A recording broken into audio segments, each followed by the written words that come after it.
Tanana. Olá, todo mundo. Estamos em live. Estou aqui com a Ana Temporão, que é mestranda em filosofia pela PUC, faz parte aí do meu grupo de pesquisa. E hoje a gente vai falar sobre epistemologia das virtudes, né, que é o tema de pesquisa dela. E, bem, para começar, eu já vou perguntar logo, né, a questão principal aí da live.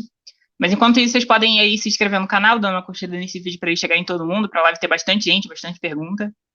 E vão ter muitas outras lives aí durante a semana. Você aí que tá vendo essa live, que não tá ao vivo, né, mas que tá vendo aí, sei lá, lavando louça, fazendo almoço, já me contaram que vem as lives, sei lá, tomando banho, no sofá, antes de dormir.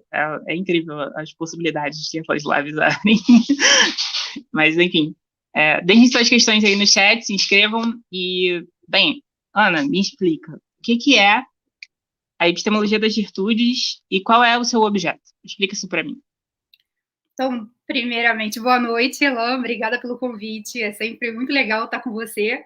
Eu acho a proposta do canal maravilhosa, essa coisa de pergunta, porque cria um dinamismo e realmente desperta o interesse na filosofia, que eu acho que é uma coisa muito importante. Bom, o que é filosofia, o que é epistemologia da virtude? Não é difícil de entender. A epistemologia da virtude, ela é uma corrente que está inserida dentro da tradição da filosofia analítica. Só que ela tem uma proposta diferente da tradição analítica mainstream.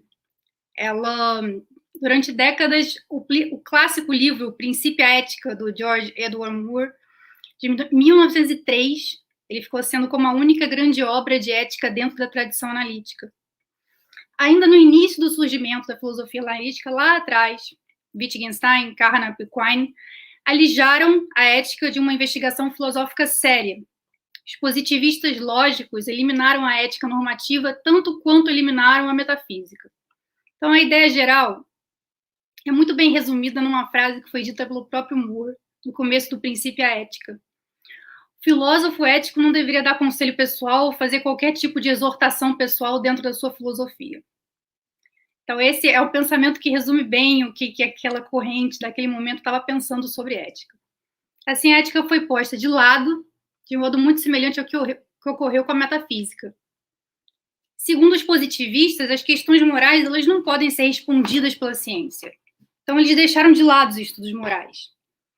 Só que não é bem assim, né? Então, chegou a Segunda Guerra Mundial, que foi um grande marco na história do pensamento como um todo, e o mundo se viu dividido em dois grandes grupos. De um lado, a gente tinha os aliados, do outro, o eixo. O planeta se viu sobre explosões de bombas, sobre mortes, um completo caos. O mundo estava todo apavorado com o que poderia ser do dia de amanhã.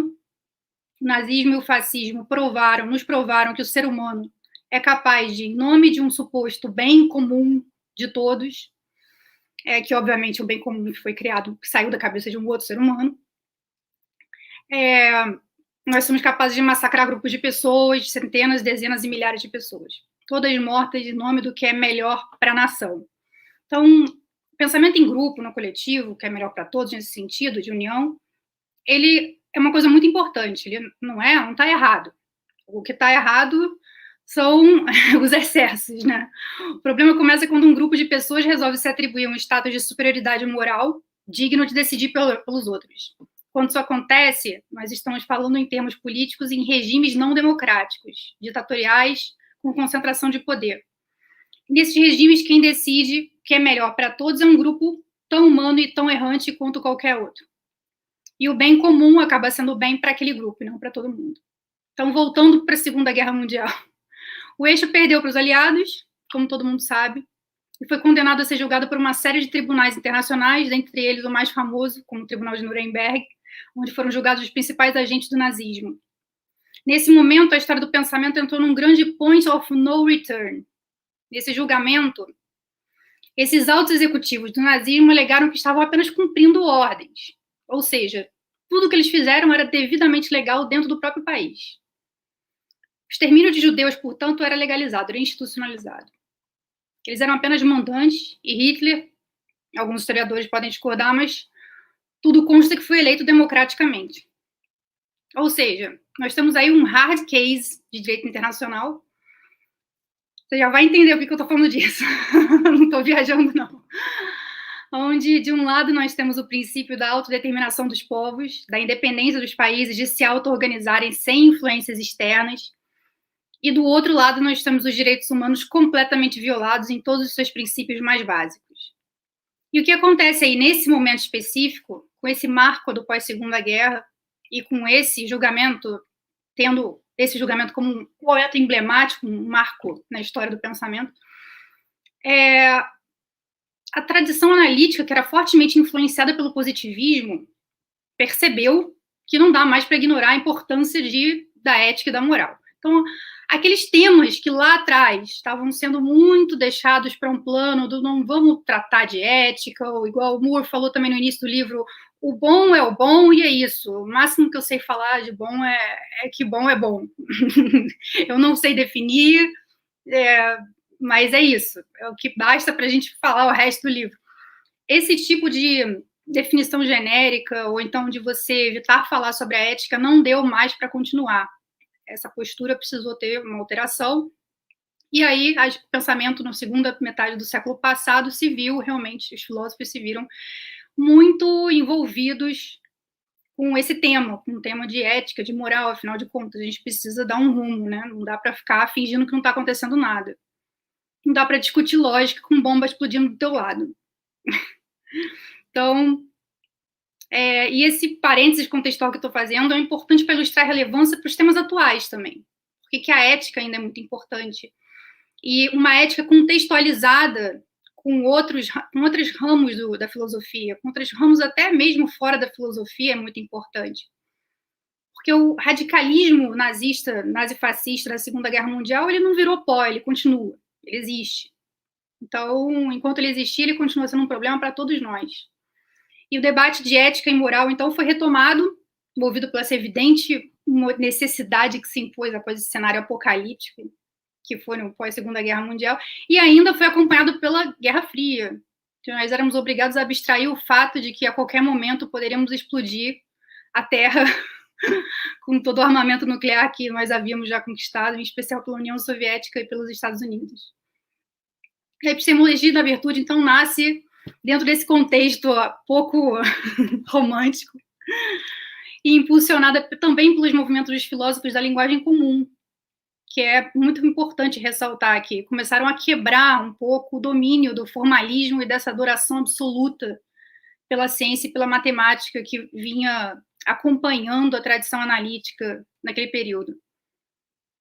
Dois expoentes muito importantes que fundamentaram as bases da epistemologia da virtude, já que a gente está fazendo um grande parêntese histórico aqui, vamos logo continuar com a história da epistemologia das virtudes. Dois grandes expoentes foram duas mulheres britânicas, que é muito legal, né? Duas mulheres que estão na raiz da epistemologia das virtudes, que é a Philippa Foot e a Elizabeth Anscombe. E nós vimos que o Moore acha que tratar a ética como normativa seria equivalente a dar conselhos pessoais, né? Quine, por exemplo, vai dizer que a epistemologia, ou seja, o estudo do pensamento como todo dentro da filosofia, deveria ser no máximo um capítulo dentro de um livro de psicologia ou de ciências naturais. Ele acha que esse estudo deve ser reservado aos psicólogos ou aos cientistas de natureza, porque a proposta dele é de uma epistemologia naturalizada. Depois ele vai atenuar um pouco essa fala, dizendo que o naturalismo dele não repudia a epistemologia, mas associa os seus estudos com o da psicologia empírica. A proposta da epistemologia da virtude não é elaborar estudos exclusivamente sobre pesquisas empíricas em ciências naturais.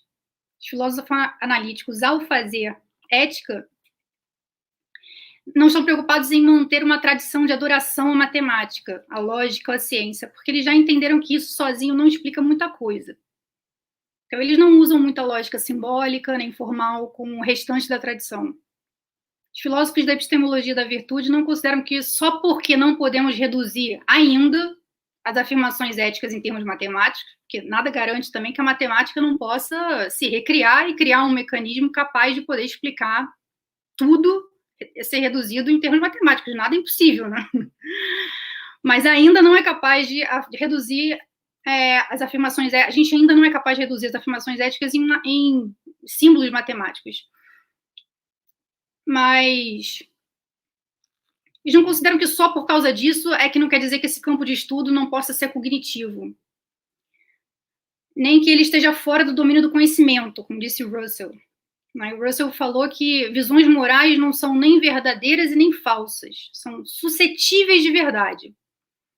A epistemologia da virtude não está preocupada com esse rigor formal. É uma proposta normativa, um caminho diferente da tradição analítica em geral. E, como eu havia falado, foram essas duas mulheres que fincaram as bases da epistemologia da virtude, do modo como a gente conhece hoje. Elas começaram refutando, entre a década de 50 e 60, brilhantemente, a ética não cognitivista, de Ayer, Stevenson e Hare, assim como os argumentos de que a ética não é necessariamente não cognitiva, de Russell e Quine, como eu expus, que elas chamavam isso de falácia naturalista. Só que o grande desafio nesse ponto já não era nem mais o dar ouvidos para os filósofos analíticos, que eram muito influenciados pelo positivismo, pelo rigor do positivismo. O maior desafio, isso elas fizeram brilhantemente, elas acabaram com essa falácia naturalista, né? Hoje em dia, acho que não tem mais essa dúvida. A gente pode perfeitamente ter uma epistemologia naturalizada dentro da epistemologia da virtude. Uma coisa não exclui a outra. E você também não precisa criar um impedimento dizendo que não é uma ciência cognitiva. Enfim, porque e eu vou dizer mais adiante por quê. Mas o grande desafio nesse ponto já não era mais nem dar tantos ouvidos para a tradição analítica nesse quesito. O maior desafio era resolver o problema de fato e valor, que era um problema que estava impedindo realmente de progredir na área de virtudes éticas. E isso foi resolvido por elas ao passar a explorar a moralidade normativa como um domínio cognitivo. A abordagem da ética passou a ter uma preocupação maior com os estados mentais e o domínio cognitivo aos moldes da ética de Aristóteles. Então, a gente ainda está falando da Anscombe e da Foote, que fundamentaram o que se chama ética das virtudes, é um retorno da ética das virtudes. Ainda perceba que eu não usei o termo epistemologia, ainda estou no ramo da ética. Mas foi essa fundamentação que elas criaram da ética das virtudes, principalmente nesse período da segunda metade do século passado, que possibilitou que a epistemologia entrasse de carona dentro desse bonde.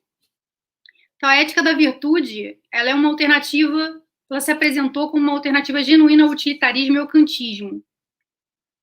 Posteriormente, Foote e outros filósofos desenvolveram explicações detalhadas sobre a ética das virtudes, como, por exemplo, a publicação do famoso artigo do Ernest Sosa, The Raft and the Pyramid, que é considerado um dos principais marcos do começo da epistemologia das virtudes.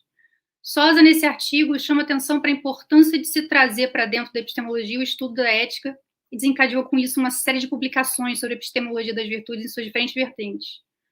A epistemologia da virtude, portanto, não é uma teoria específica sobre a natureza do conhecimento, sobre a crença justificada. É uma abordagem geral das questões epistemológicas, compreendendo dois pressupostos básicos. O primeiro pressuposto é que a epistemologia é ou deve ser uma disciplina normativa.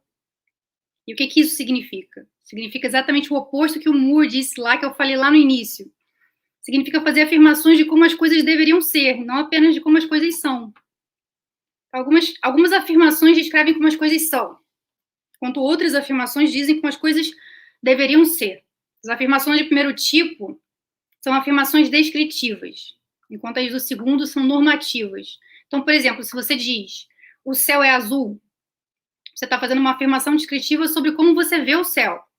Por outro lado, se você diz o céu não deveria ser azul, o céu deveria ser cor-de-rosa, você está fazendo uma afirmação normativa, uma afirmação sobre o que deveria acontecer, o que deveria ter acontecido, existir ou ter existido. Dizer que a epistemologia da virtude é uma disciplina normativa, como é o caso da epistemologia, significa que a epistemologia está preocupada com questões sobre como devemos formar crenças, avaliar evidências, avaliar o testemunho das pessoas, reconciliar fontes conflitantes de informação e assim por diante. Para fazer uma analogia, A ideia é que a epistemologia está para as nossas vidas intelectuais do mesmo modo que a ética está para as nossas vidas práticas. Assim como a ética diz respeito a como devemos agir, a epistemologia diz respeito a como devemos pensar. O segundo... Já estou terminando a primeira pergunta. O segundo é porque eu já coloquei a história, eu coloquei a definição, os objetos, o que é a epistemologia da virtude para a gente certo, tá certo, tá bem completo. Para a gente avançar em diante para as próximas. Mas, segundo pressuposto, eu falei que o primeiro pressuposto da epistemologia da virtude era ser uma disciplina normativa. O segundo pressuposto da epistemologia da virtude diz respeito a como ela mesma entende o que significa tratar a epistemologia como uma disciplina normativa. Então, por um lado, nós podemos nos concentrar em descrever as diferenças entre os vários tipos de crenças, como fazem os epistemologistas tradicionais, como, por exemplo, nós podemos perguntar qual é a diferença entre uma crença justificada e uma crença injustificada. Seria o suficiente acreditar em algo só porque alguém diz que quais características de uma crença são suficientes para transformá-las em conhecimento? Por outro lado, nós poderíamos nos concentrar em questões sobre os traços de caráter intelectual, hábitos e atitudes mentais em relação às crenças. E assim nós podemos nos perguntar, o que é curiosidade? É bom ser curioso? Se sim, por que é bom ser curioso? Como um investigador justo, de mente aberta, equilibraria um testemunho conflitante? O que torna uma pessoa sábia? Quais são as melhores técnicas para ensinar as pessoas responsabilidade intelectual? Então, você vê que a própria epistemologia da virtude também consegue ter uma abordagem multidisciplinar, ela consegue ser uma excelente auxiliar do direito, por exemplo.